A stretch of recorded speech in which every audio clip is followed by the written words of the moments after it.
Hey friends, okay, for this first video, I just want to talk about the starter. So a sourdough starter is something that has active yeast inside of it and needs to be fed every single day, unless you keep it in the refrigerator, which slows down the fermentation process and allows you to wait for about a week before you need to feed it again.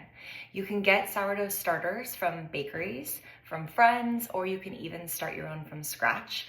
My starter comes from my friend Annie, and she got it from a friend who got it from a very nice bakery. This particular starter is absolutely delicious. It's really mild and not too sour. I've had other ones that I do not prefer the taste of.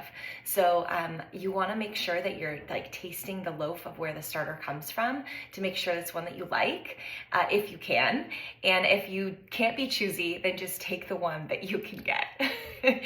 Talking about sourdough health, you want to make sure that it's this really beautiful off-white color, and then when it's fed, it will be bubbly and fermented and rise after a few hours. If it's not doing that, it means that the sourdough isn't healthy. You can still bring it back to life though.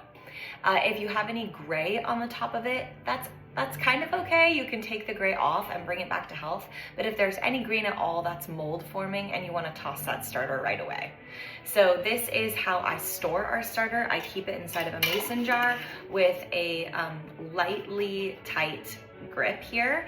And then I keep a rubber band on mine for when I start it. So I'm going to show you in the next video how I use that rubber band.